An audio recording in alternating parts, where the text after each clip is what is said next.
Vamos, então, para mais uma edição do Arquitetura Contada, a memória do arquiteto pioneiro de Maringá, um projeto proposto pelo Núcleo Maringá do IAB Paraná. O IAB, no Brasil, foi fundado em 1921.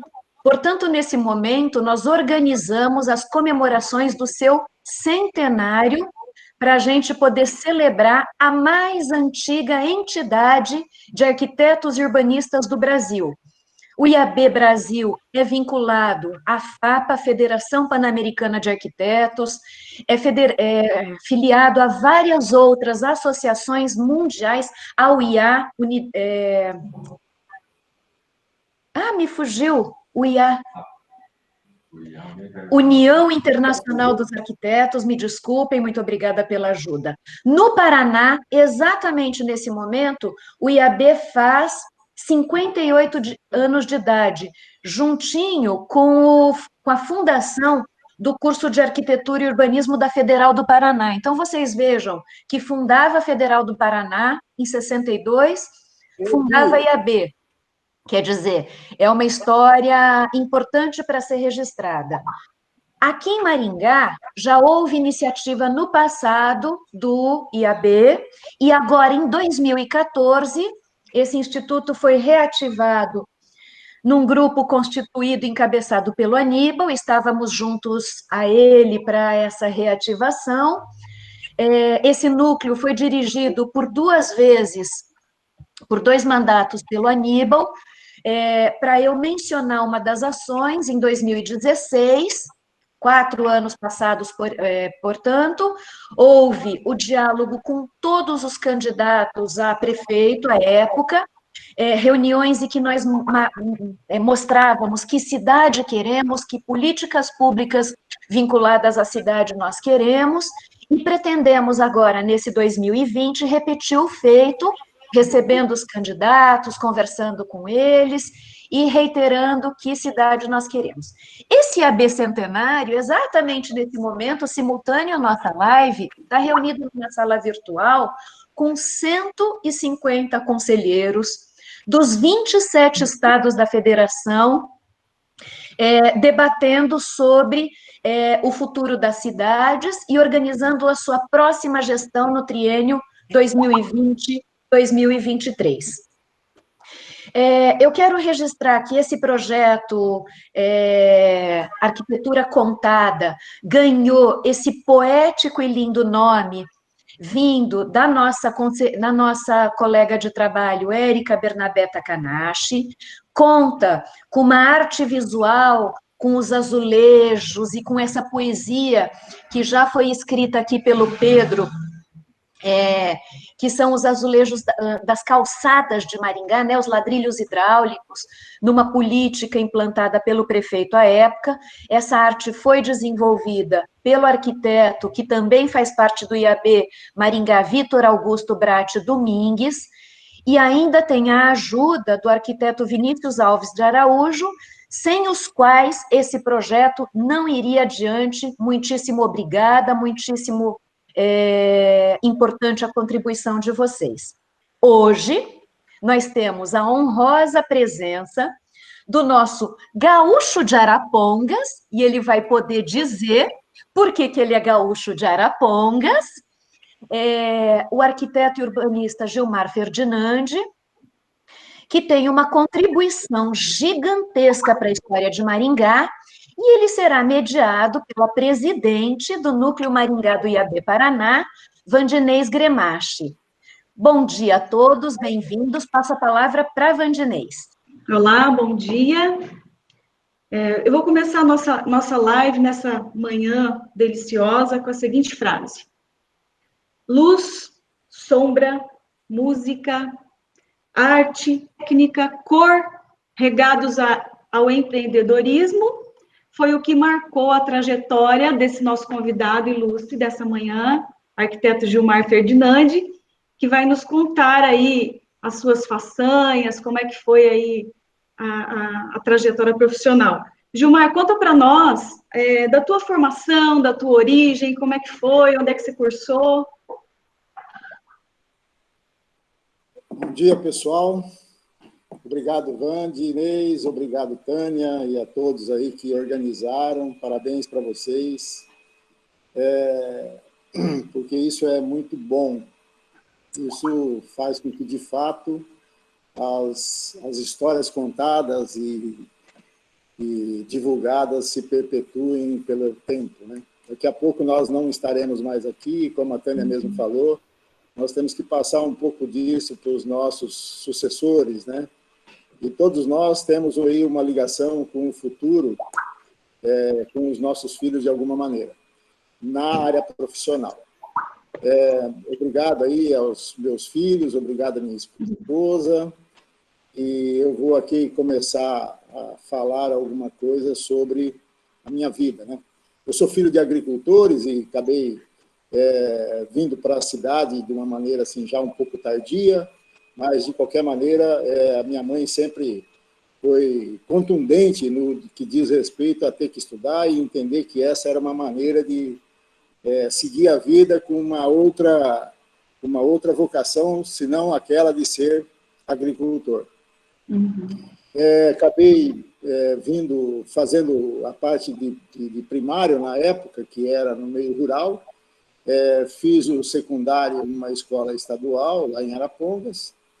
Fiz o primeiro colegial aqui no Gastão Vidigal. Aí eu voltei para Arapongas para fazer o segundo colegial, e aí no terceiro e cursinho eu fui para Curitiba fazer positivo. Aí acabei estudando ali na Desenvolvimento Mota, com toda a dificuldade possível de um pai agricultor querendo ajudar o filho a ir para frente.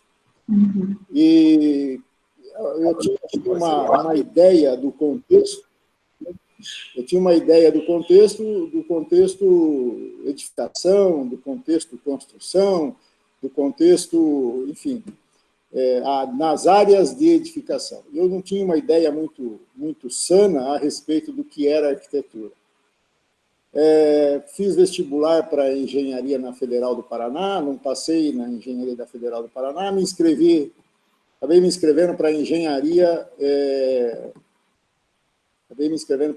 na PUC do Rio Grande do Sul. E me desloquei para o Rio Grande do Sul para fazer um vestibular de engenharia, e eu sabia muito bem que se eu não passasse numa faculdade, eu tinha 1000 pés de café para tocar a minha vida de volta quando eu não representasse alguma conta positiva. Acabei descobrindo que ia ter um vestibular para arquitetura. Aí, tá bom, vamos fazer um vestibular para arquitetura para poder não ter que voltar para o sítio. E aí acabei fazendo o vestibular de arquitetura na Unicinos, logo na sequência da PUC, lá do Rio Grande do Sul. E acabei ficando por lá. E, claro, não conhecedor exatamente do que era arquitetura, foi a primeira pergunta que eu acabei fazendo para a professora, para que ela me esclarecesse exatamente qual que era a diferença entre arquitetura e engenharia. E, enfim, a história se desenvolve nesse período de faculdade, e, de repente, eu me entusiasmo por aquilo que era arquitetura, e começo a me interessar, e, enfim, me obrigo, em decorrência das exigências do curso, aí estudando, e aí passo a ter o meu interesse bastante focado dentro daquilo que era o estudo das artes, né? A gente, de qualquer maneira, vivia, como o Ney já colocou aí em outras lives passadas, nós vivíamos aí um momento bastante interessante, um momento onde acontecia muitas coisas, e era até difícil para quem não tinha um contexto histórico poder acompanhar aquilo que, de repente, estava acontecendo naquele momento. Eu entrei na faculdade em 75, 76, eu entrei na faculdade, e em 77, que fui aqui no final de 82 a faculdade. Então, nesse período, estuda-se história, estuda-se arte com bastante intensidade, e e aí se comentava sobre um momento de transição da história, né? Onde se discutia entre uma história de modernidade, uma história moderna e uma história de pós-moderna. E aí, mais adiante, você vai se identificando, talvez, com esse posicionamento, e, de repente, você entende um pouco lá no futuro sobre aquilo que vai ser o teu, talvez, um pouco do ecletismo, um pouco do não ligado à questão das razões, né?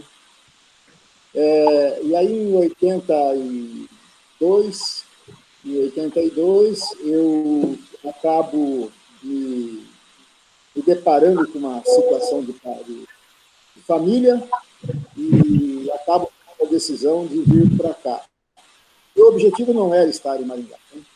Meu objetivo era encontrar com alguns que tinham se deslocado lá para o norte do estado, lá para o norte do país, e eu acabei parando em Maringá, e tem um fato interessante nessa história, porque quando eu cheguei aqui em Maringá, eu acabei indo almoçar na casa de um parente, o meu tio, e aí ele era, naquela ocasião, ele era, acho que também secretário, e isso foi em 83 já, porque o então prefeito Saíde Ferreira tinha acabado de ser eleito. Provavelmente devia ser aí, tipo, fevereiro de 83.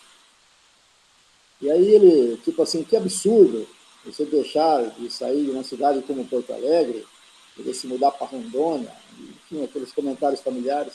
De jeito nenhum, você vai ficar aqui, vamos lá conversar com o prefeito e vamos ver se arrumamos um emprego para você.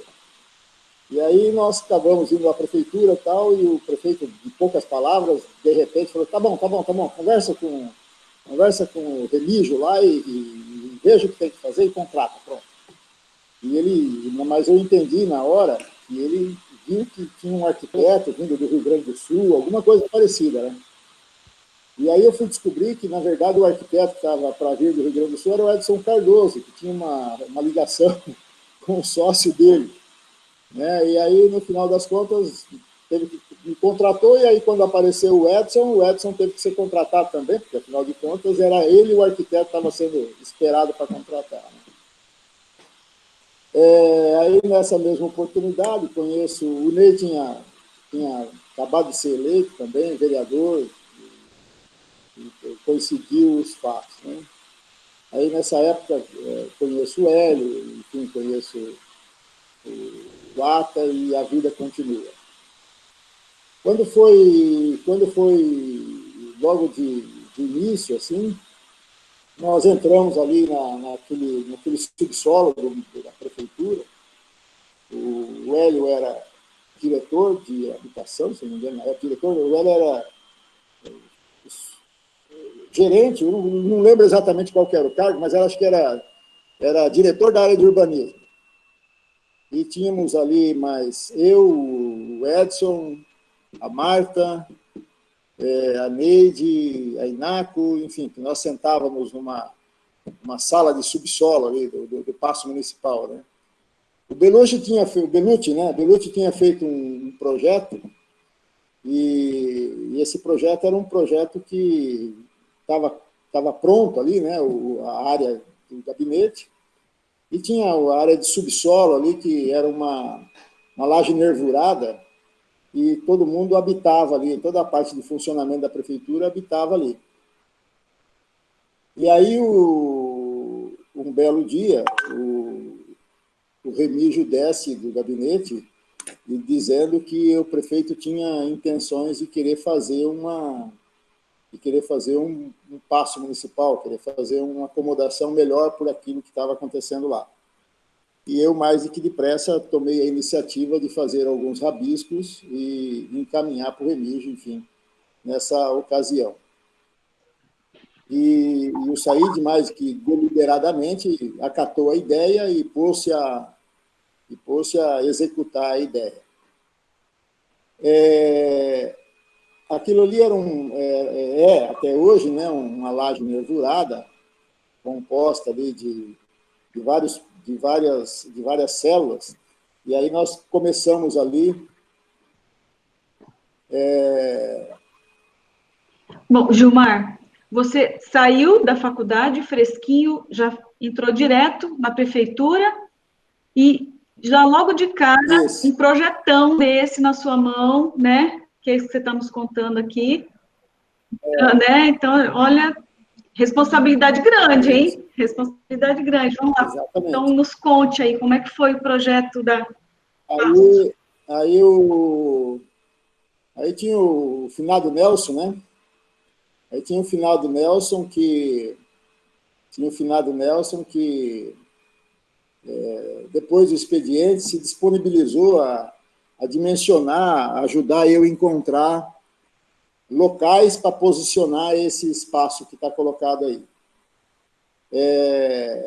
O Edson era meu parceiro de mesa ali, e aí eu, meio que no desespero para poder desenvolver isso, o Edson acaba me auxiliando e ajudando, e nós tocamos junto esse projeto que está hoje feito aí.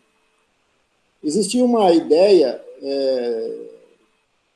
eu acho assim que, de qualquer maneira, essa situação, esse projeto, ele vem traduzir um momento da nossa história, 1982,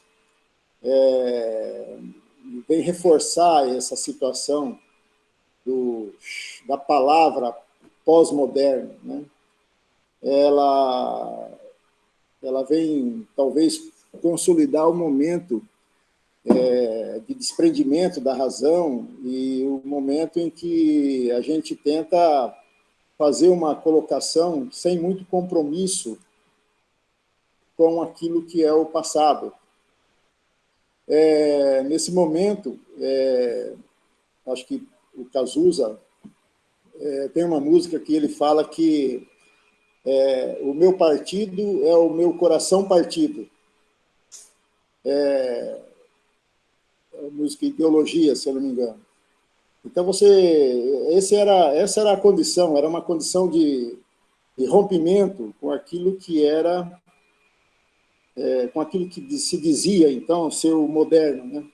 Eu não sei se... E aí, assim, a própria administração, ela colocava, assim, uma maneira muito de vanguarda de fazer com que as coisas acontecessem. E o projeto do Bellucci era um projeto compartimentado, era um projeto que acho que se erguia aí em 12 andares, e as pessoas ficavam todas em salas enclausuradas, né? Então, o princípio da situação, da criação, era fazer com que, de repente, a gente colocasse essas pessoas num espaço totalmente aberto, transparente, e que isso fosse uma maneira de mostrar a racionalidade não, a simplicidade, a eficiência do poder público. Era um princípio, vamos dizer assim, era um princípio daquele momento, daquela gestão, era se tornar o mais transparente possível e fazer com que as pessoas entendessem qual era o objetivo daquela administração.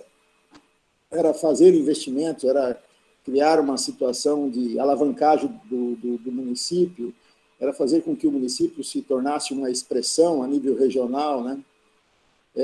Então, essa arquitetura vai muito, assim, falando do momento em que se vivia. E eu procurei, de fato, nesse período em que eu estive dentro do município, principalmente como arquiteto, foram 2 anos e meio que eu fiquei como arquiteto dentro do município, de 6 anos de administração. Sempre traduzir alguma coisa sobre o momento, sobre aquele espaço, sobre aquela hora que se vivia. E o projeto da prefeitura, com a colaboração da parte estrutural do Peralta, que foi um engenheiro bastante eficiente na ocasião, para nos ajudar a encontrar as soluções na área de estruturas, né? E nós tínhamos aí estruturas bem complexas para resolver. E, assim, já falando sobre essa questão da arquitetura, eu diria assim que, enquanto a gente falava lá atrás, na faculdade, sobre forma e função, hoje, profissionalmente falando, eu diria que, talvez não, com certeza absoluta, a técnica ela é tão fundamental quanto a forma e a função. E quando eu falo de técnica, e entendo que as nossas faculdades elas têm pecado muito no sentido da técnica, né?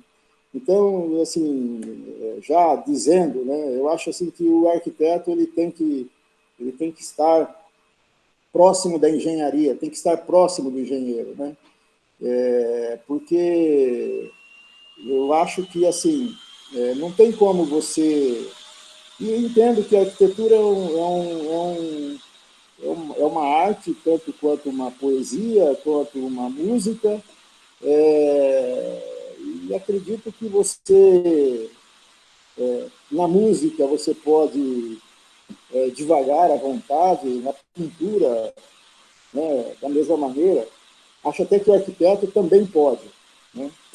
Mas ele tem que estar conivente com a engenharia, porque provavelmente uma viga, um balanço, ele tem cálculos matemáticos e ele não vai te permitir você devanear somente no contexto da arte.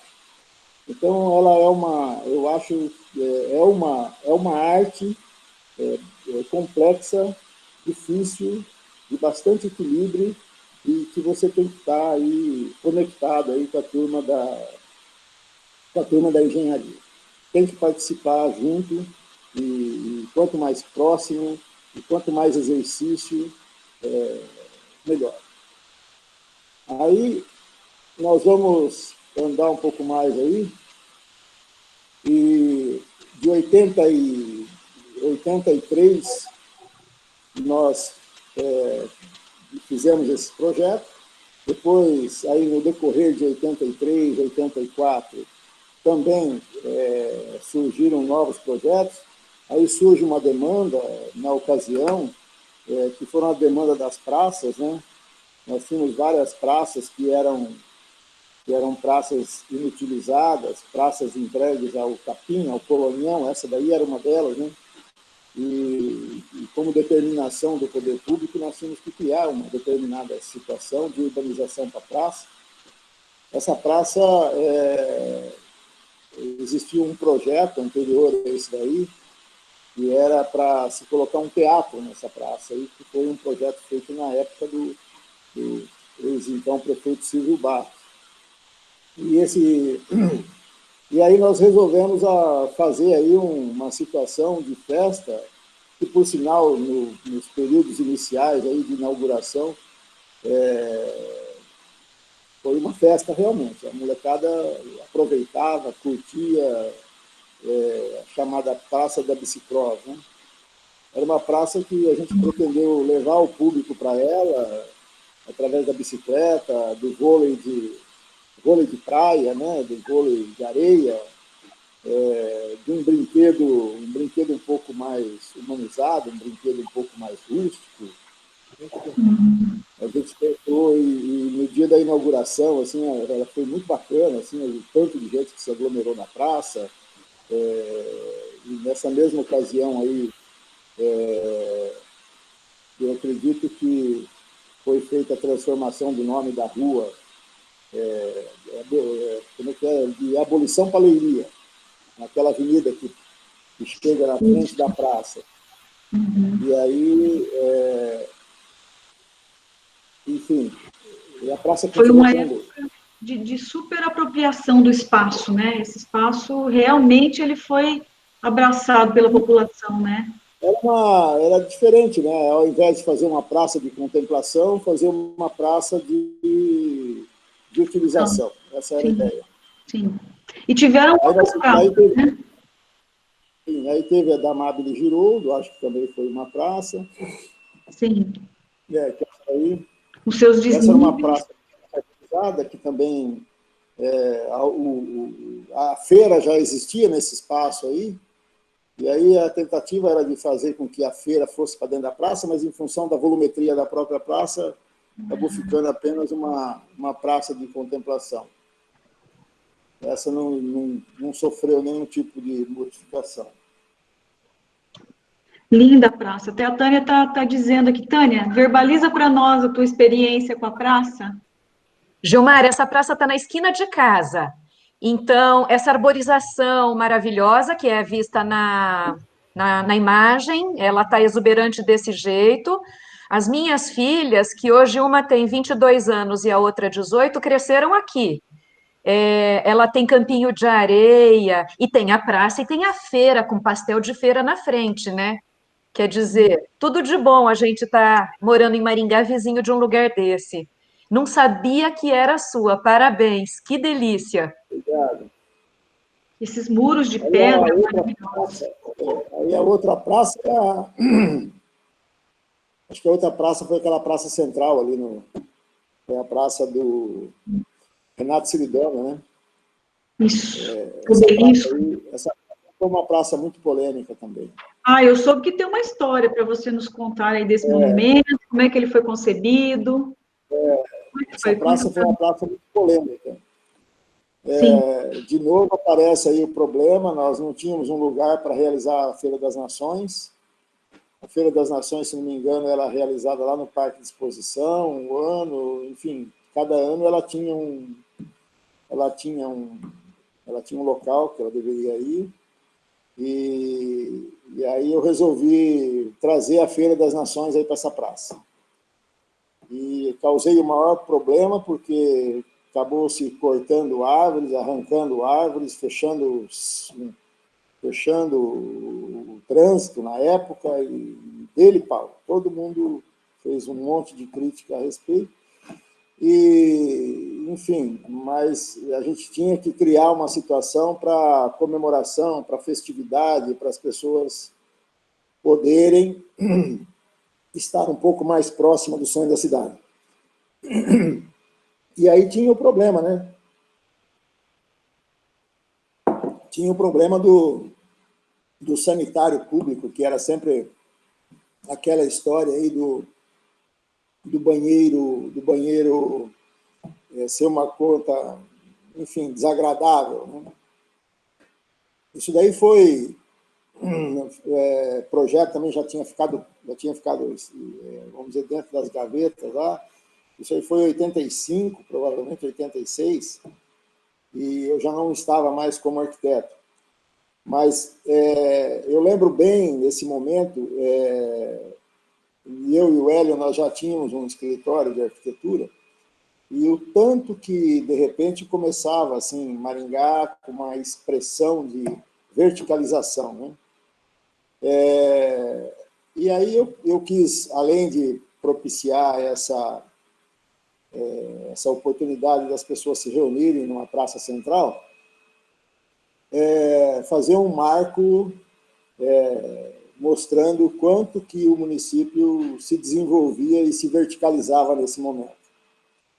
Então, a ideia era fazer com que, de repente, existisse o sentido de que raízes estavam saindo do chão. E colocar aquela seta ali, indicando, porque, de fato, a Catedral de Maringá era o maior, é o ícone, né? Mas, assim,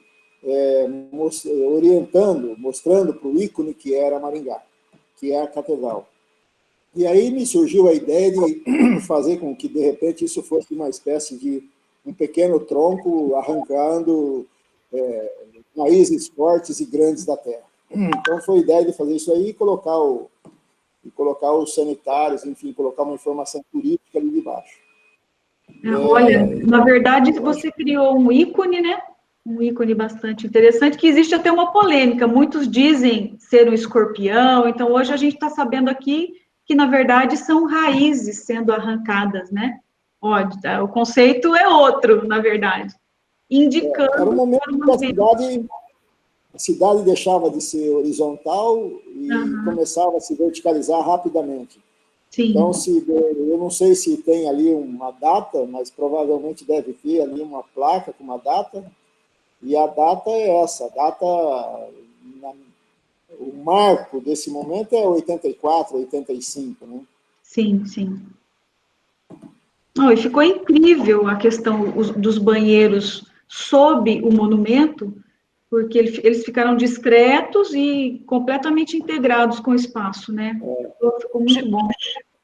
Gilmar, a estrutura dessa peça é também do Peralta? Eu tenho a impressão que sim. Eu não lembro exatamente, porque isso daí já tinha passado. Eu já não estava mais na ocasião da execução aí, mas eu tenho a impressão que foi o Peralta que elaborou isso daí. Muita criança já escorregou aí, hein? Pois é.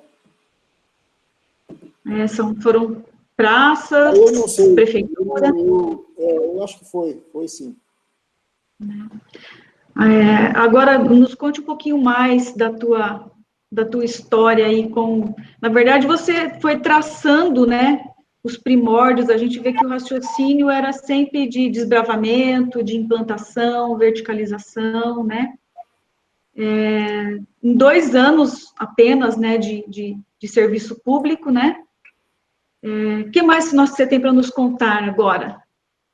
A cobertura da Bom, de qualquer maneira, eu acho assim, que vale a pena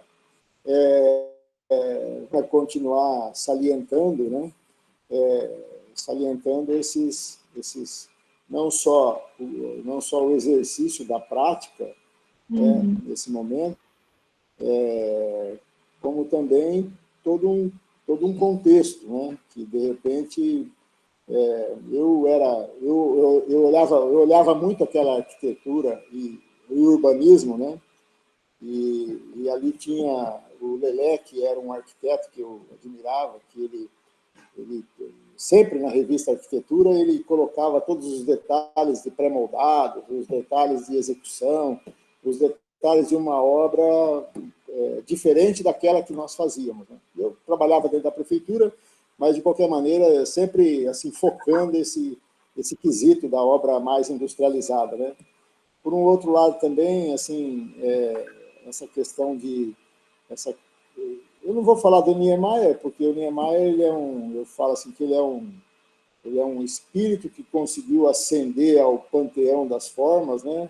E ele conseguiu ter um status a nível mundial que não cabe a todo mundo. Mas, não menos que ele, também o Paulo Mendes, também foi um grande arquiteto que eu admirava muito pelos vãos, pelos traçados dele, né? E assim, sempre naquela questão de você olhar a questão da forma ou da imagem, né? A questão do espaço, a questão da técnica, enfim, do lugar, né? Então, de repente, essa questão do lugar, ela está muito intrínseca em alguns projetos que eu coloco aí, por exemplo. Essa locomotiva estava perdida no tempo ali nessa época também. Eu não me lembro exatamente como foi isso, e aí a gente tentou fazer uma imitação de uma pequena estação ferroviária aí, né? Colocando aí um balanço para proteger ela, feito em madeira. Eu tinha uma certa habilidade com madeira. Eu trabalhei bastante no Rio Grande do Sul, com algumas casas, todas as casas em madeira. Então, esse foi uma situação bastante interessante aí também, fazer a cobertura dessa locomotiva. Hoje está lá, parece que toda reformada, toda bonita, não fui ver ainda. Aí, sim, sempre disso, resgatando. Pode falar. Não, pode falar.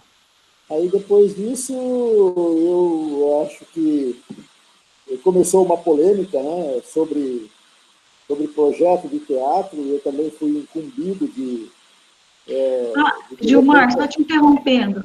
Antes disso, ainda no setor público, nós tivemos um monumento, né, aqui o movimento de entrada, de acesso aqui à cidade. Nós queremos saber essa história.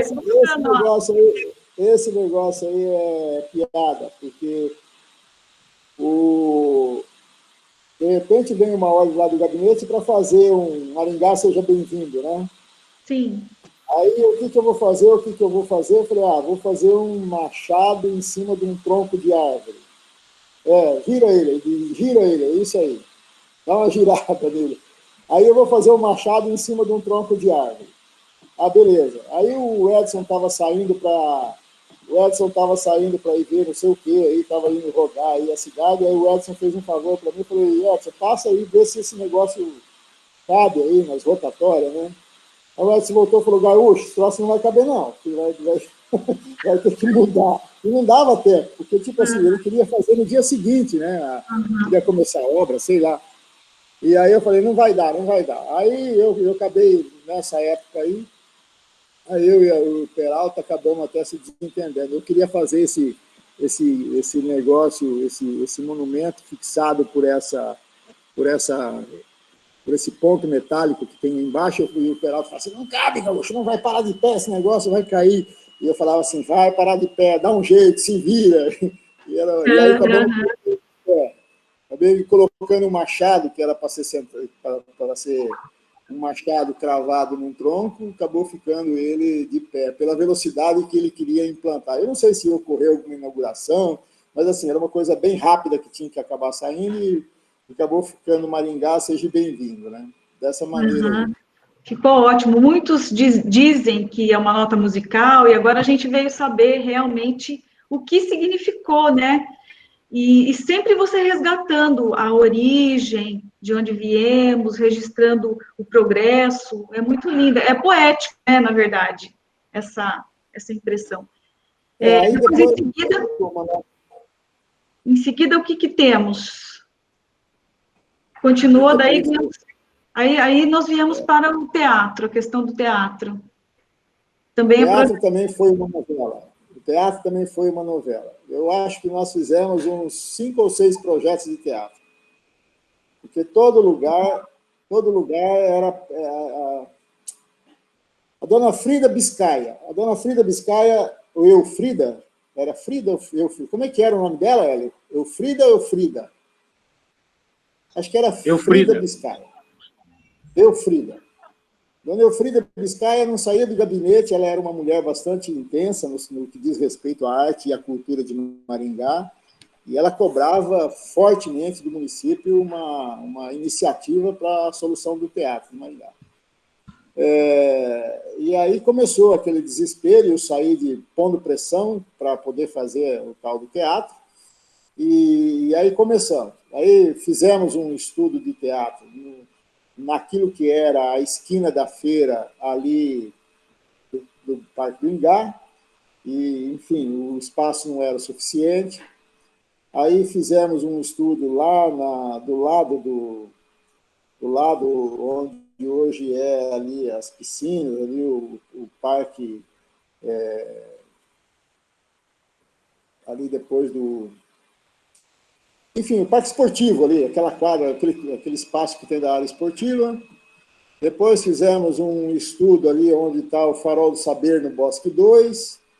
E aí um dia o Said meteu a mão na mesa e falou assim que era para resolver o problema, que ele não queria mais ouvir falar que não tinha um espaço para fazer esse teatro.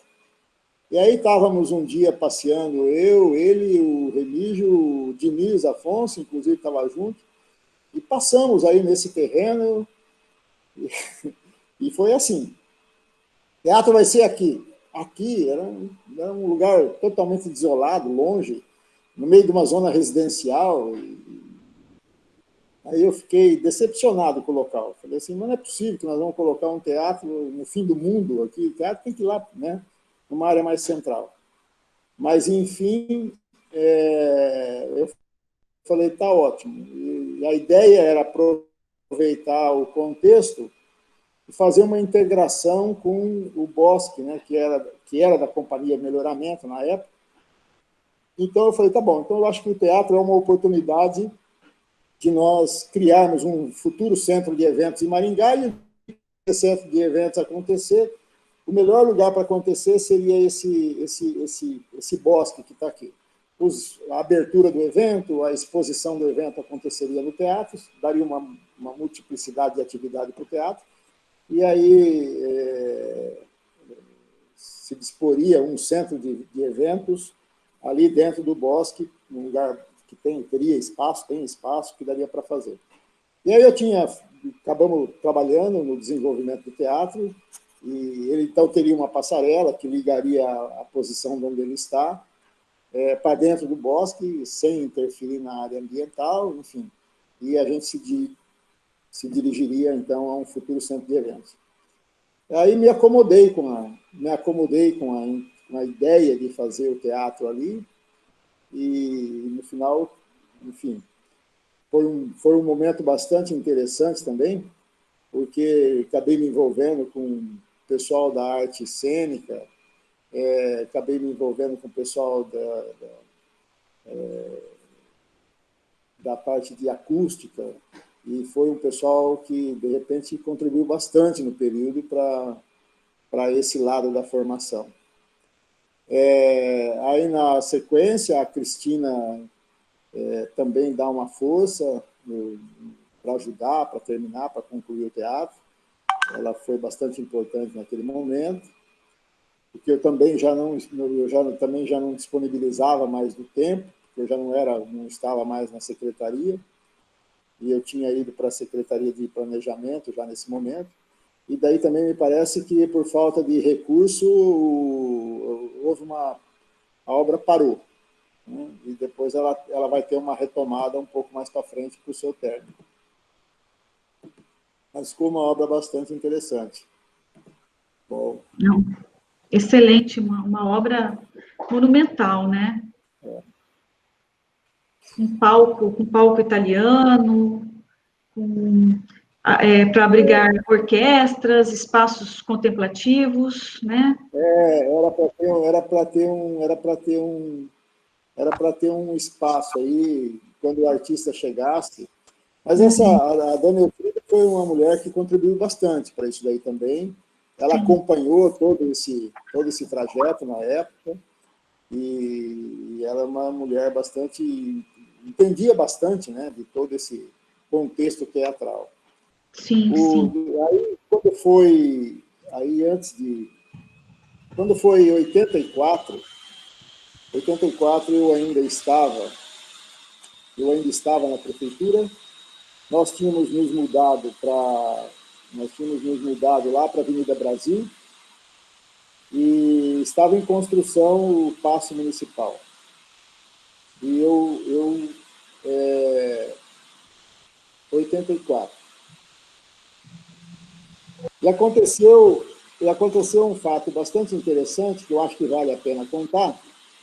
Sim. E numa tarde, o secretário não estava, e nós tínhamos uma pessoa assim, bastante fluente, que era a Cidinha, que era a secretária dos arquitetos, secretária do secretário, e auxiliar, e ela fazia de tudo ali dentro. Sim. E aí aparece um cidadão, que era o seu Vicente Barbosa, e ele tratava de um assunto lá em Londrina, ou seja, estava terminando o assunto, que era a transposição da linha férrea para fora da cidade de Londrina. Estavam terminando a construção. E ele veio até a Secretaria de Planejamento, e eu acabei atendendo ele nessa primeira visita.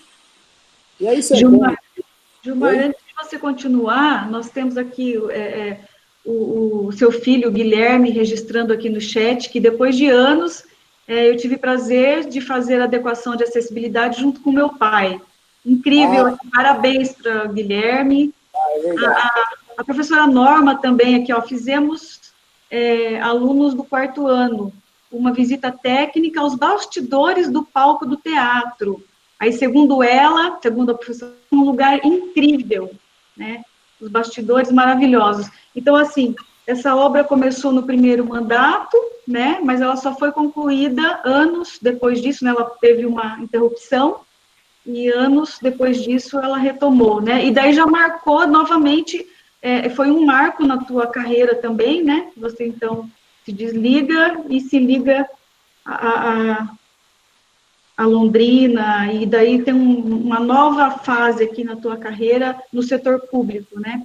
Eu até gostaria de solicitar aos nossos participantes que registrem a presença no nosso chat aqui, tem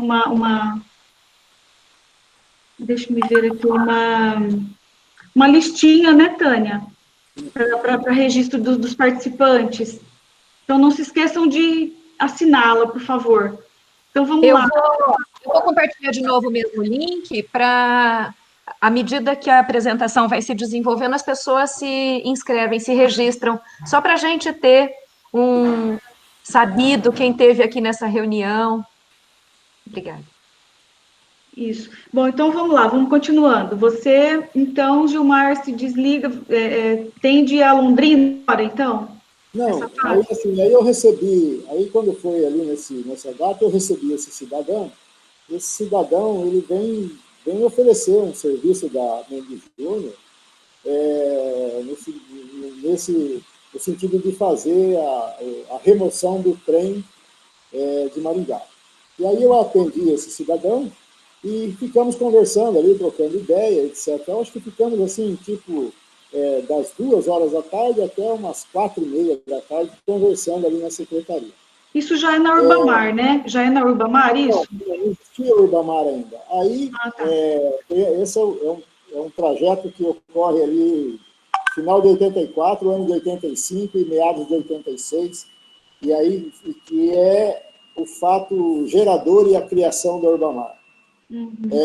Nessa conversa, eu acabei fazendo uma troca, né, no sentido de que, tipo assim, te levo a conversar com o prefeito, marco uma audiência com o secretário, o prefeito, mas o teu compromisso é afirmar que você jamais teve interesse ou jamais falará sobre o assunto de retirar o trem do centro de Maringá. Na sequência, fiz a mesma colocação para o prefeito na época sobre manter o trem no centro de Maringá. Era uma ideia fundamental, interessante, mas o trem ficar no centro de Maringá. Então, assim, não que eu tenha exercido alguma influência sobre isso, e, na verdade, a influência vem através da decisão, mas o importante é que a decisão que foi tomada, quer seja todos os meandros que houvesse sido construído, aos poucos a ideia de manter o trem no centro de Maringá foi solidificada, depois na criação da Urbamar, depois pelos seus diretores, etc. e tal, e o importante é que esse projeto já era um projeto antigo e acaba, então, se consolidando nos dias atuais.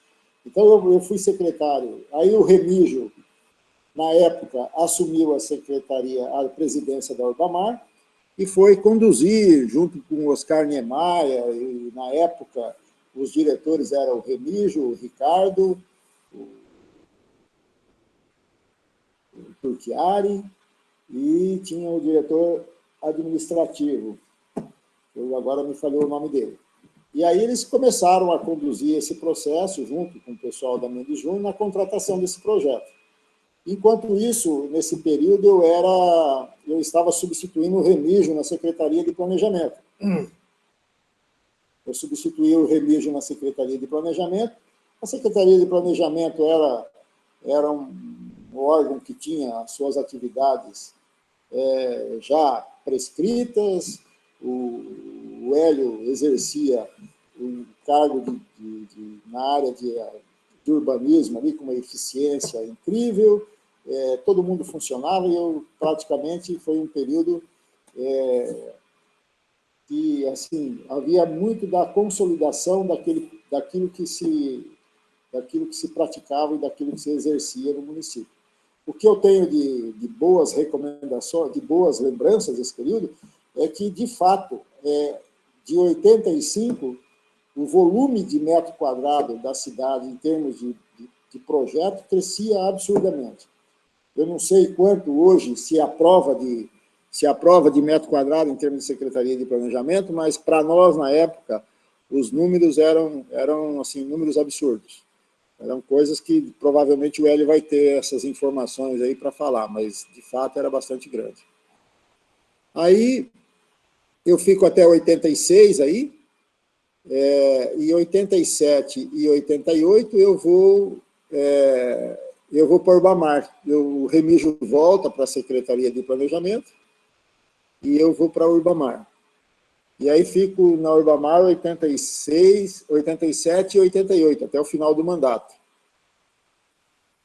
E tenho a satisfação, o prazer de ter estado junto com o Niemeyer várias vezes no desenvolvimento desse projeto aí da área central, discutido sobre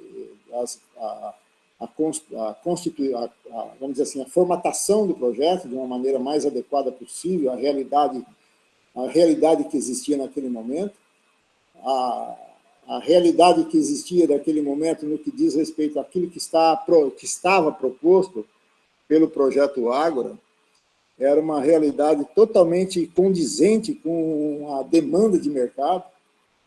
Nós tínhamos certeza que aquilo que estava acontecendo era de fato, daria para se consolidar em função daquilo que o mercado queria em termos de Maringá. A Urbamar tinha aí mais de 2.000 propostas de interesse de aquisição daquilo que ia se comprar. Mas o Brasil, todos nós sabemos, logo em seguida a economia foi se degenerando e já não se entendia mais que isso era uma solução. E aí se alterna a solução para a iniciativa privada e a Urbamar fica em stand-by por algum período, até provavelmente, acho que o próximo mandato, com a iniciativa privada tomando conta daquele espaço. Sim, sim. Foi um grande marco, foi muito importante que partiu daí, né? Essa ideia, esse conceito, já partiu daí, e olha qual foi o resultado, né, que nós tivemos agora aqui na nossa cidade, um novo centro, tudo concretizado. Maravilhoso, maravilhoso saber dessa história. A professora Fabíola registra no chat agora, orientamos uma pesquisa muito séria da Jane Versalles Zapata sobre a concepção do projeto até 93. Né? Estamos elaborando um livro sobre o novo centro, juntamente com o professor Reginaldo Dias, Ricardo Tauer e a Jeane Versalles. Então, o pessoal está montando um livro sobre essa história, né? Eu acho que vale a pena, professora, porque isso aí demonstra como que de repente a percepção e o interesse do seguir uma única reta, ir atrás de um objetivo, ir atrás de um propósito, né? O tempo, ele muito provavelmente, para nós, ele é irrelevante, ele passa, né? Mas as próximas gerações poderão ter isso como um ícone de trabalho dos cidadãos maringaenses. Acho que isso foi importante. Cada um que pôde deu sua contribuição dentro do período, e eu estou aqui relatando a minha contribuição nesse momento. E para mim foi bastante... nunca contava com a oportunidade, claro, nós sempre colocamos o Niemeyer como um pedestal, e entendo que ele mereça, e para mim foram oportunidades incríveis esse momento. Sim, sim. Gilmar, a professora Fabíola pede a palavra, passamos a palavra, tem um questionamento para te fazer, vamos passar a palavra, então, professora Fabíola, por favor, a sua questão. Obrigada, Vande, obrigada, Tânia, pela lembrança da pesquisa que nós vimos desenvolvendo, né? Arquiteto Gilmar, é um prazer ter a oportunidade de falar com você, né?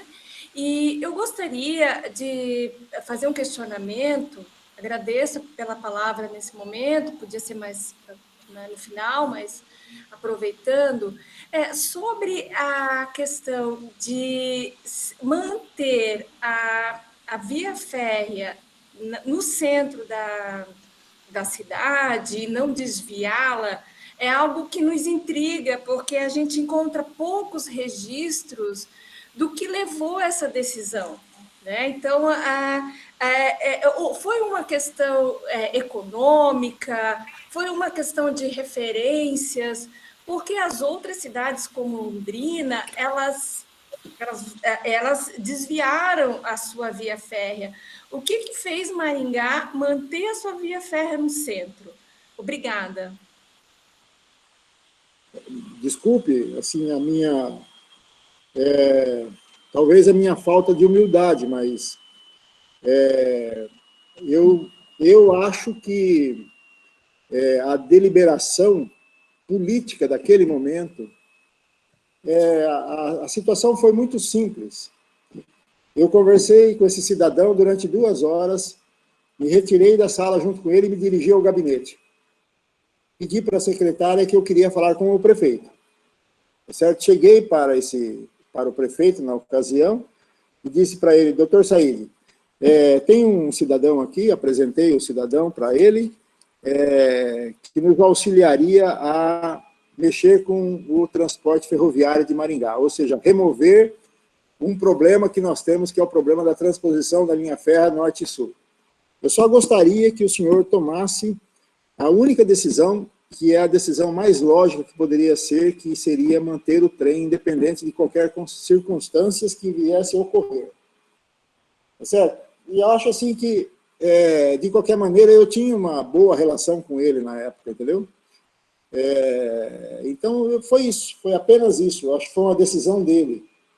Foi uma decisão dele que entendeu também, ele era uma pessoa bastante esclarecida, e foi uma decisão dele, nesse momento, que, de repente, todas as conversas deveriam seguir por aí. Com todas as dificuldades, com tudo aquilo que poderia ocorrer, deveria começar por aí. Então, eu acho que foi uma decisão política. Eu acho que foi uma decisão política. Eu acho que não teve... Nesse momento, não tinha nada que fizesse qualquer tipo de reflexão para tomar uma decisão se era política ou se era econômica. Ou, quer dizer, se era econômica, porque não tinha nada para tomar. Simplesmente, vamos fazer. Né? Como que se começa isso? Né? Então, o vamos fazer, como que se começa isso? Começa se criando uma empresa que era uma SA. Então, isso foi uma deliberação da época, né? Ele deliberou que nós íamos criar uma SA, nós não, mas aí nomeou o então secretário Remígio para tomar conta disso na ocasião e criar a SA. Esse é a minha leitura sobre aquele momento, né? Ele cria a SA, coloca o Remígio como diretor-presidente na ocasião e constitui a diretoria e o conselho administrativo. Então, eu acredito que é isso. Foi uma situação da deliberação dele. Obrigada.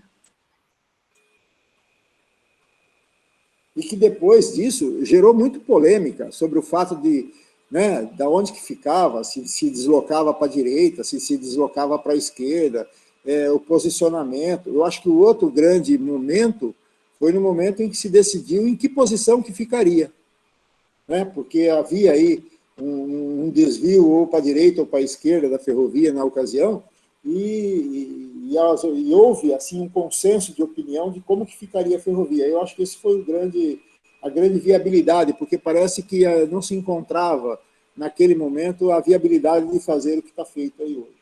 E aí, até com os ajustes da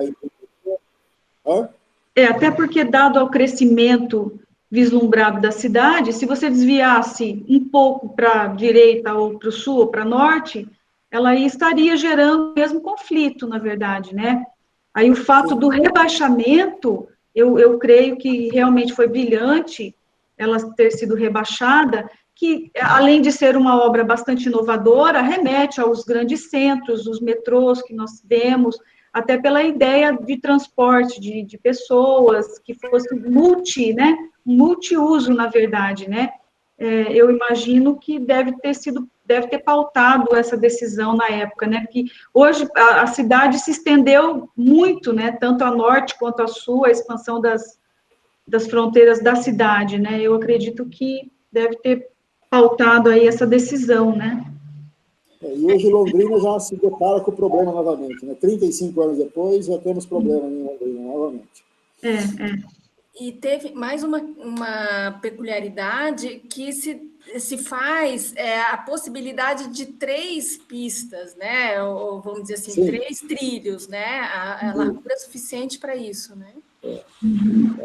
Assim, foi o grande legado desse período histórico de Maringá, que eu acredito que essa situação ela já começava com ensaios em administrações anteriores, já havia essa vontade, né? Já havia essa vontade, porque esse era um trecho que realmente dividia a cidade, né? Nós temos fotos aí do período em que inundava aquela travessia da São Paulo ali, e de qualquer maneira, assim, as pessoas para saírem daqui a pé e se transportar para o outro lado, para a própria universidade, era um caos. Então, eu acredito que esse período deixa esse legado, né? Deixa esse legado e assim, foi muito bom ter participado disso. Sim. Então, vamos lá. Depois disso, Gilmar, você se desliga do setor público? Como é que funcionou daí a tua vida? Você partiu daí para o setor privado? No final da gestão, eu me desligo do setor público e vou tocar a vida como arquiteto na iniciativa privada. E aí eu acabo criando alguns projetos que foram feitos em Maringá e foram feitos fora da cidade. Fiz lá em Camboriú, acho que 3 projetos. Esse daí é o Império do Sol. Depois desse daí nós tivemos mais um, que foi não me lembro mais, o Number One. Number One. E tem mais um, que é o Real Park. E aí começa uma trajetória de ser empresário como arquiteto. E nessa época você residia em Maringá? Como é que Sim. era essa... Era viajar. Aí nós tivemos um escritório de arquitetura, eu e o Hélio. Nós tivemos um escritório de arquitetura, eu e o Hélio, que tinha uma produção enorme, até 88, acho que foi, até o período que eu fiquei na prefeitura, um ano depois, provavelmente. Acho que, ou mesmo naquele período, não lembro certo. Que também teve uma produção de arquitetura bastante grande nesse momento da cidade. A cidade, o Hélio tem esse jeito dele simpático, conhecia todo mundo e trazia serviço para o escritório, que era uma coisa de louco, né? E aí nós trabalhávamos dia e noite sem parar, produzindo edifícios, produzindo prédios, produzindo clínicas, etc. Tal. Aí, a partir de 88, a gente se separa, o Hélio continua com a MS Arquiteto, e aí eu toco a vida solo. Me estabeleço ali na JK e vou fazer arquitetura pelo Brasil. Aí eu ando fazendo arquitetura e construindo e me envolvendo na área de construção civil até 2008. 2008 eu resolvo ir para a área de loteamentos, de urbanização e loteamento, e acabo fazendo alguns loteamentos. Aí fico nessa área de empreendedorismo 2008 até 1998, né, tô falando. E vou até 2004, 2005, por aí. Em 2006, um amigo me convida para participar de um projeto. Em 2006, um amigo me convida para participar de um projeto em Curitiba junto com ele. E aí eu acabei me deslocando para Curitiba e passei um tempo a me dedicar a esse projeto, em parceria com outro escritório de arquitetura lá de Curitiba, que era a Viller Arquitetos. Surgiu a Viller, nós fomos lá para iniciar um trabalho com a Venezuela, que era para desenvolver lá algumas cidades. Aí vem Cidade da Venezuela. Nossa, aí nós... como é que foi esse contato, Gilmar? Como é que foi esse contato com esse pessoal da Venezuela? Porque, olha, o projeto de uma cidade é bastante inusitado. Não era uma cidade. Na verdade, assim, eles estavam num convênio que, naquela época, o governo Requião tinha firmado. O Paraná firmou um convênio com o governo da Venezuela, e esse convênio tinha várias situações, entre uma delas era fornecer subsídio técnico básico de projetos, enfim, de formação, para que não era o Maduro, era antes do Maduro ainda, como que era o nome lá do presidente da Venezuela? Hugo Chávez. Era que o Hugo Chávez pudesse construir as cidades bolivarianas. Então, isso daí era um projeto para cidades bolivarianas, e aí o Luiz era uma pessoa que estava envolvida, falou, eu não vou me meter nesse negócio, e aí acabou me chamando, e aí eu acabei me envolvendo indiretamente, ou diretamente logo na sequência, e montamos uma parceria ali, eu, como Gilmar, ou como G. Ferdinand na época, uma empresa de Manaus chamada RD, e a Viller Arquitetos, e aí fomos nós nos preparar para apresentar e entregar. Na verdade, eram para ser 6 cidades com essa característica, e acabou morrendo na primeira. E esse período se deu logo num... Mas, de qualquer maneira, nos consumiu aí 2 anos de trabalho, aí 3 anos de trabalho nesse período. Sim. E algumas vezes até lá, muitas vezes eles estiveram até aqui. Nós avançamos até o estágio de apresentação em Manaus, de maquete, enfim, de todo um trabalho de planejamento, acabou ficando pronto. E aí a revolução interna do país não permitiu que fosse dado continuidade a esse trabalho. Puxa. A situação política e econômica lá começou a ser deteriorada de tal forma e o projeto morreu. Então, esse projeto aí foi uma cidade, eram 6 cidades de 25 mil habitantes que ele pretendia implantar. Nossa, muito inspirador esse trabalho. Muito inspirador, lindo, trabalho lindo. Assim, o Gilmar... O Álvaro que fez essa perspectiva, o Álvaro é uruguaio. O Álvaro que transladava para nós o português com o espanhol e fazia essas perspectivas aí. Que desenhos maravilhosos, Gilmar. Ele era muito bom nisso. Ele sentava para tomar café, almoçar, e ele ficava fazendo os desenhos. Quando chegava à tarde, ele nos entregava, pegava o avião, ia embora e estava feito os desenhos que ele queria. Ele era muito rápido. Até fazendo menção a isso, antes de prosseguirmos, eu me lembro, retornando um pouquinho à história, meados de 89, 90, foi quando nós tivemos a inserção do computador, né, nos nossos trabalhos, né? Então, que a gente deixou um pouquinho a prancheta e passou para informatizar, né? Até os boatos que corriam que o seu escritório foi um dos primeiros a informatizar, né? Quando você já estava ali na JK, foi um dos primeiros a começar com o AutoCAD, que naquela época era pelo DOS, nem tinha essa interface gráfica que temos agora, né? Mas o desenho à mão, ele é realmente vivo, né? É emocionante, ele consegue rapidamente trazer emoção, né? Sem... né? Como é que... Eu era muito doido. Eu vou te contar, viu? Dá risada, né? Porque nessa época eu era sócio do Hélio. Eu era um porra louco.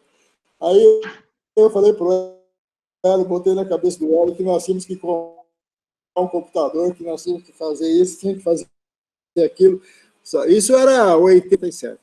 Aí enfiei na cabeça do Hélio, o Hélio puto da cara, que não queria comprar computador. Até porque na época não existia um curso, não tinha treinamento, nada. Gastamos uma fortuna. Oi, Gilmar, por favor. Não. Aí, quando nós fomos separar a sociedade, o Hélio falou, pega teu computador aqui e fica com ele, né? Eu falei, pô, o que eu vou fazer com esse negócio aqui? Aí eu fiquei, acho que uns 4 anos para aprender. Para aprender a mexer aquele negócio lá. Quando eu fui aprender a mexer, a AutoCAD já tinha entrado no Brasil e já não valia mais. Pronto. Sim, foi muito legal. Assim, Gilmar, a sua característica é bastante inovadora, você é um visionário, você está sempre com novas ideias, vendo, né, a cidade de uma forma diferente. Conta um pouquinho para nós sobre os projetos que você fez ali para o novo centro, para o espaço comum que nós temos ali. Como é que foi essa... Velho, aí é outra polêmica, hein? Meu Deus do céu. né? Então, lindo projeto. Aí me junto eu de novo com a intenção, eu estava em Curitiba nesse período. Antes disso daí, eu acabei ficando envolvido mais 1 ano e meio no desenvolvimento de um hotel em Manaus. Antes desse, acho que eu não está aqui. Acabei também me envolvendo lá na construção. A Hilton queria um hotel, eles tinham um hotel de deserto, tinham um hotel de gelo, e a Hilton queria um hotel de selva. E aí nós tínhamos que ir atrás de propor um hotel de selva. Aí eu acabei de novo pintando a cabeça em volta desse hotel de selva, fiquei acho que 1 ano e meio, 2 anos em volta desse hotel de selva. Depois, quando terminou essa questão lá do hotel de selva, aí aparece essa proposta de querer ocupar esse espaço, que é o espaço da antiga rodoviária, de querer ocupar esse espaço com um projeto de cunho empresarial e que revitalizasse, que formasse um outro espaço ícone dentro da cidade. Aí eu me junto com uma empresa de Curitiba e aí nós começamos a fazer isso daí para propor para o município uma situação de ocupação desse terreno que está aí. E aí eu vou com esse projeto, inicialmente, submeto esse projeto à equipe técnica, na época, da prefeitura. A equipe técnica entende que isso não era um projeto que poderia transformar ou ser um local que fosse ícone. Aí, enfim, esse prédio maior era para ser um prédio popular, de habitação popular. Esse prédio menor era para ser um prédio de hotelaria e comércio, e era para dispor a biblioteca pública nesse outro espaço menor aí. E aí começa mais uma jornada, provavelmente aí 2008, e vai até 2011. Claro que eu tinha outros envolvimentos, que eram pequenos condomínios que eu fazia, mas como arquiteto eu estava junto com o pessoal. A Viller já não existia mais, porque aconteceu um fato que a Mara morreu de infarto por conta daquele projeto da Venezuela, quando ela soube que o projeto não ia sair mais, a dedicação do tempo. Eu falo isso, né? Mas ela acabou morrendo num voo da Itália para o Brasil, ela acabou morrendo de infarto. Nossa. E aí eu me junto lá com o Ricardo, me junto lá com o menino da Viller Arquitetos na época, e proponho para eles para a gente fazer uma proposta dentro desse terreno aí. E aí começa, de novo, alguns riscos saírem. Esse foi o primeiro projeto. E depois... Foram vários projetos, né? A gente propõe uma outra situação, tentando manter o eixo, né, o eixo monumental, a visão do eixo monumental, mas assim, a gente já sabia que a comunidade não ia não ia querer que isso acontecesse. Aí esse é o terceiro projeto, já um projeto mais elaborado, de novo, mantendo a biblioteca, mantendo um prédio de habitação popular ali no centro, o outro prédio sendo dividido em área de hotelaria e área de comercial. E aí continua, aí vai de novo, esse projeto não era um ícone, aí continua, é mais uma foto. Aí vem de novo uma outra proposta, aí aparece a solução da viabilidade econômica de como fazer isso daí. A situação da viabilidade econômica de como fazer isso daí, ela vai numa empresa que era representante de chineses, e os chineses querendo construir um mega empreendimento. Os chineses querendo entrar no Brasil, vendendo uma característica de projeto que pudesse ser verticalizado a 300 metros de altura, que pudesse vender a tecnologia de grandes arranha-céus. Era um prédio que seria fabricado na China e seria montado no Brasil. A ideia deles era fazer com que isso acontecesse em várias cidades e capitais brasileiras. Mas como São Paulo não tinha zoneamento, Camboriú não tinha zoneamento, Florianópolis não tinha zoneamento, aí, na época, a turma assumiu o compromisso de que nós poderíamos mudar o projeto, que ia tentar se fazer uma modificação no zoneamento para poder atingir a altura. E aí o projeto evolui uma conotação um pouco diferente,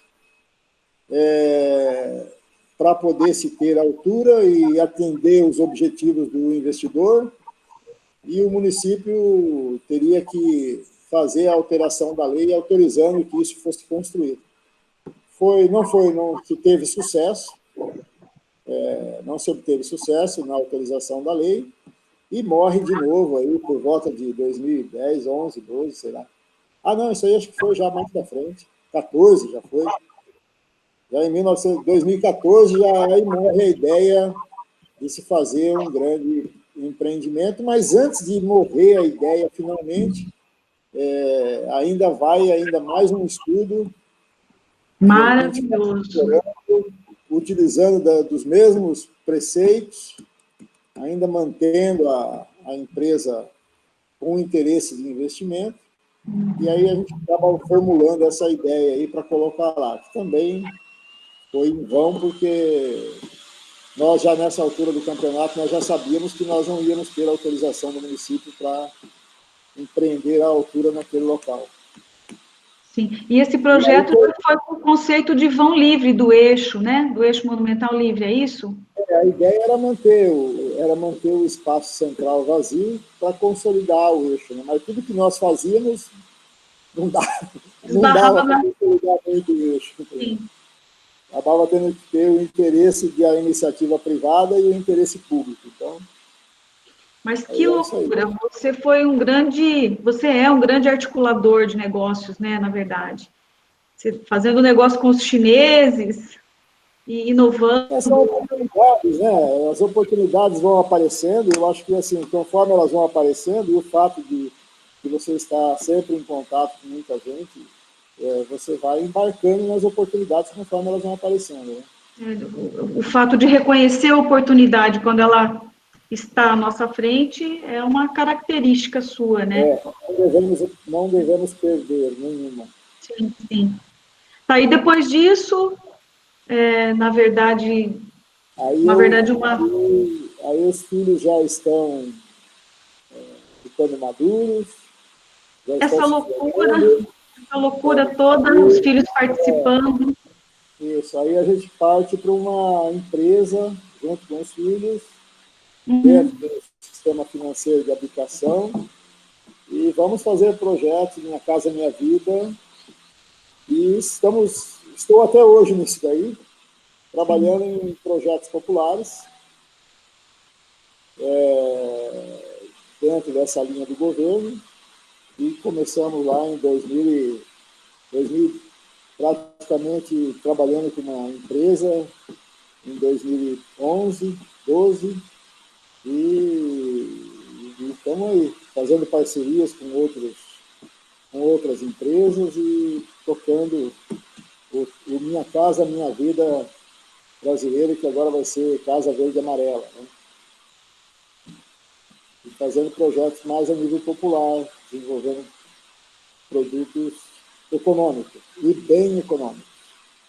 Esse aí, anterior era Santa Catarina, esse daí também é Santa Catarina. E aí,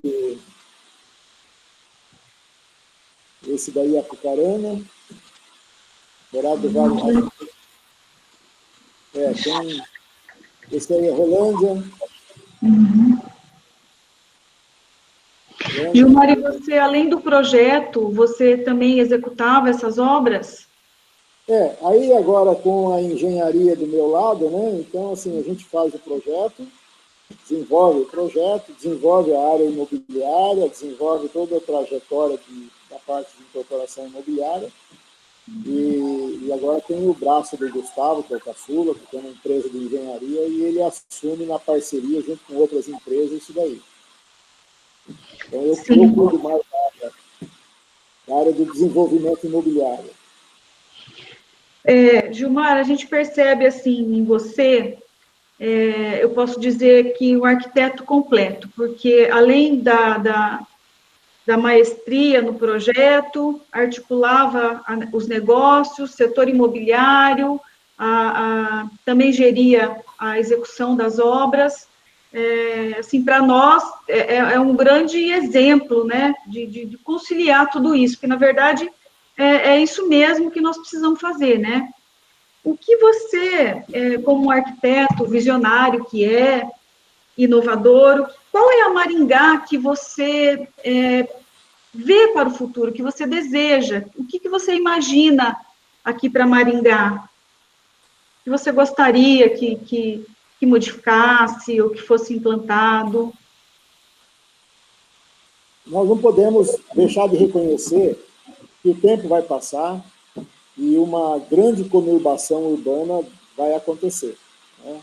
Nós estamos num polo de grande desenvolvimento, nós estamos num polo regional que vamos dizer assim, é único no Brasil, né, em termos de conurbação urbana.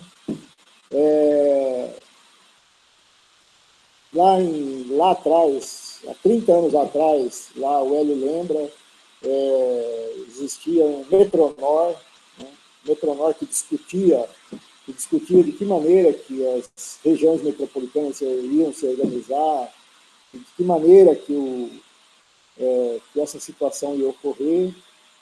Do mesmo jeito que o IAB tentava se implantar naquela época, o Metronor também foi um fracasso naquela época, em função de tudo de todos os interesses políticos que não convergiam no mesmo sentido, né?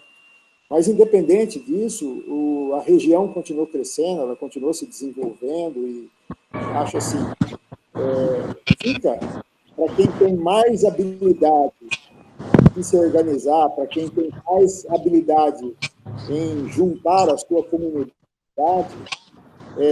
para ser o líder, para ser líder de uma região.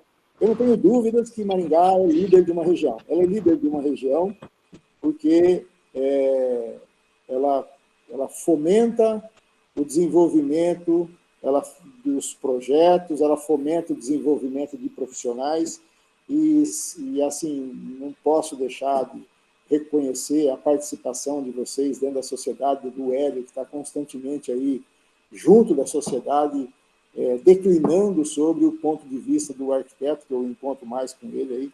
Enfim, então, provavelmente, nós teremos mais que Londrina, nós teremos mais que Apucarana, teremos mais que outra cidade. Então, agora, assim, como ter mais e não deixar que isso se deprecie? Cuidando, né? Cuidando para que as coisas que acontecem em outras cidades possam acontecer aqui, porque, afinal de contas, é um espaço democrático, mas que aconteça com certo cuidado. Então, eu acho que aí, parabéns para o Hélio, parabéns para a turma aí que participa dessas organizações, das entidades, etc. e tal, que cuida disso, né? Então, isso é muito importante, isso é muito importante. Acredito que não é opinião minha, né? É opinião de mais pessoas. Acho que isso daqui vai ser um bom bairro, né? O município é pequeno, tem as vantagens de ser um município que tem todos os traçados urbanísticos já pré-definidos, né? Se você pegar qualquer área rural aí hoje, passa uma avenida por lá. Isso é muito importante. Então, eu acho que, assim, daqui 100 anos, nós vamos ser um espaço onde as pessoas vão ter qualidade de vida, vão ter serviço, e todo mundo pensou há 100 anos, há 150 anos atrás, talvez, né? Porque já faz 50 que se pensa, em como fazer para isso ser bom. Então, eu acho que é o melhor bairro do norte do Paraná para se morar. É uma grande cidade. E estamos no momento de plano diretor, mudança de regras, né, CNPGT, que está regendo também essas aprovações, apoiando, né, a mudança do plano diretor, né? É um momento crucial também para a nossa profissão, para a cidade, para o crescimento da cidade, né? É interessante. E agora, com relação aos arquitetos, tem alguma pergunta, Aníbal? Aí, Aníbal, pode falar, Aníbal, por favor. Gilmar, parabéns pela apresentação. A Tânia precisou se ausentar um minutinho, que, né, assim como você está falando assim, da dedicação à nossa cidade, também a Tânia ajuda bastante a gente no IAB Nacional, como ela disse, e ela está entrando na chapa do IAB Nacional. Então, nós vamos ter agora mais uma maringaense conectando a gente aí com o Brasil inteiro, né? Isso é muito, muito legal, e a gente cria essa rede de contatos e de colaboração. E o que a gente vê são os arquitetos, eles não têm parada, e vão trabalhar pelo Brasil e pelo mundo, como o Gilmar mostrou aqui, e sempre a gente vai dar uma voltinha e vai encontrar um arquiteto conhecido que também está no IAB, que está em algum lugar. Então, isso é muito, muito bom, né? Gilmar, achei ótima a sua apresentação, esse é o papo que não acaba, né? Estamos com 2 horas de conversa aqui, e é uma delícia. Espero que a próxima a gente possa fazer isso num bar, né? Tomando uma cerveja aí, que vai ser bem divertido.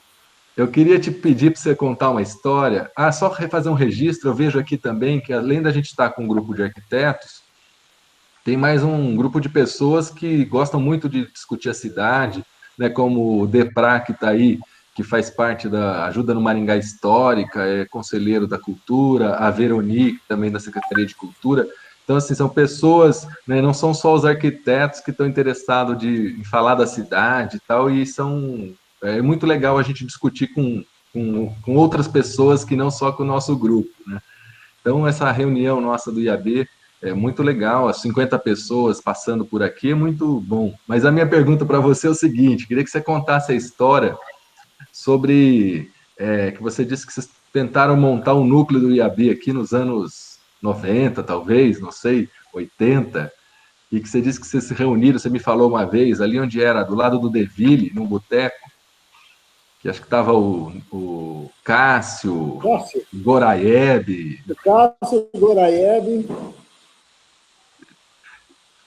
E aí? O Cássio Goraieb, Eu, Cássio Goraieb. Mas, assim, eu acho que, de repente...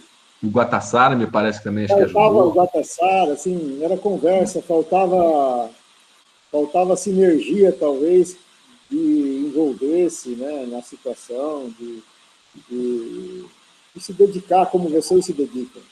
Né? Acho que isso é uma dádiva, né? Não cabe para qualquer um. Mas nós temos na cidade um exemplo da Iana, que também está aqui na cidade há mais de 60 anos, então sempre teve rodando, né? Não é fácil mesmo, né? Sempre vai ter gente, alguém tem que colaborar, né? E trazer os jovens para ajudar a gente e os cabelos brancos para contarem as histórias, né? Eu sempre reconheço que sempre fui meio alienado a esse negócio. Hoje eu reconheço talvez um erro, né? Mas agora o tempo passou. Não, mas estamos aí, vamos juntos. Com certeza. Então, para a gente ir finalizando já a nossa live,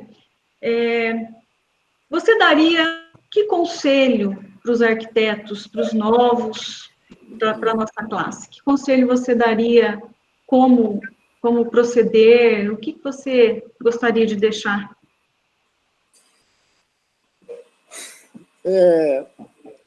Assim, eu reconheço que a gente vive um período de ecletismo. Eu reconheço que não existe assim uma formatação da arquitetura que você deva fazer. Cada um tem a sua. Agora, de qualquer maneira, eu diria assim que essa turma tinha que exercitar, sabe? Comentava ontem assim, do mesmo jeito que o pintor pinta sem parar, do mesmo jeito que o escritor escreve sem parar, do mesmo jeito que, enfim, o poeta faz poesia sem parar, e lá no final ele encontra uma síntese daquilo que ele gostaria de expressar. Então, para esse pessoal de arquitetura, assim, não reserve um tempo para poder exercitar o seu interior, a sua poesia, dentro daquilo que você imagina dentro da cidade. É independente, pegue um terreno qualquer, imagine algum projeto, imagine alguma coisa, crie aquilo que você pensa que aquilo possa acontecer naquele lugar. Então, assim, exercite o ato de ser arquiteto. Conviva com o trabalho, não como um trabalho. O trabalho temos que entregar na segunda-feira esse trabalho é da remuneração, mas fora esse expediente, trate a sua poesia com muito afinco, muita dedicação, muito exercício, muita elaboração para você poder se desenvolver. E aí você se desenvolve intelectualmente, você se desenvolve tecnicamente e você se desenvolve como arquiteto. Se não deu nada, se o teu projeto não foi feito, se o teu projeto não foi realizado, se você, por qualquer consequência, não conseguiu levar aquilo adiante, não importa. O que importa é que você, provavelmente, vai fazer alguma pessoa ficar pensando, vai fazer uma comunidade ficar pensando, vai fazer alguém ficar questionando as suas ideias. Acho que é por aí. Joia, muito bom. Abrimos agora as perguntas, comentários, histórias, se alguém tiver alguma interação. O Hélio está aí, ficou quietinho.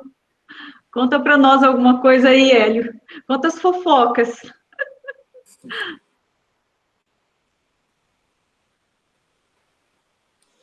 Tenho que deixar um pouco de assunto para daqui a 15 dias. Se eu adiantar alguma coisa, eu fico sem assunto depois. Mas tem algumas boas histórias com o Gilmar. A gente participou do Bom Momento, foi uma relação muito sadia, muito saudável. Tivemos oportunidade de um convívio bastante profícuo, não só profissionalmente, como familiar também. Então, a gente vai tentar buscar, está sendo um revirar baús, né, em todo esse processo. Exatamente. Mas muita coisa vai vir à tona, sim. Foi muito bom, Hélio. Foi muito bom. Era um período muito alegre, muito divertido. E tipo assim, ninguém tinha preconceitos, né? Preconceitos à parte. É que nem o Ney fez umas colocações bastante interessantes ali também, na semana passada. Não era isso, era tudo um bando de porra louca. Era uma cena de porra louca. Isso era legal. Pois é. Legal. Muito obrigado. Muito obrigado aí pela colaboração tua, Vandinês, da Tânia, Putz, muito obrigado. Obrigado, Fabiola. Obrigado, pessoal. Espero estar vendo vocês aí na rua, nas próximas reuniões. Obrigado, amigos que participaram. Pessoal aí de fora, muito obrigado. Gilmar, Obrigado a você também pela sua colaboração, pela sua contribuição. Sim, uma grande contribuição, um modelo para nós, um exemplo. Tá? Foi uma honra ter você, os nossos convidados. E agora aguardamos. Não serve, né? Você puxa saco, não vai servir tanto assim. Mas tudo bem.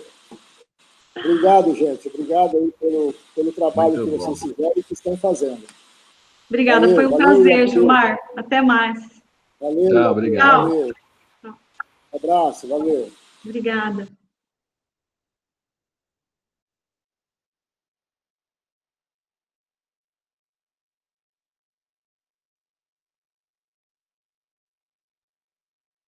E daqui a 15 dias, né, nós temos mais uma edição com Hélio Moreira, nesse mesmo horário, 10h30.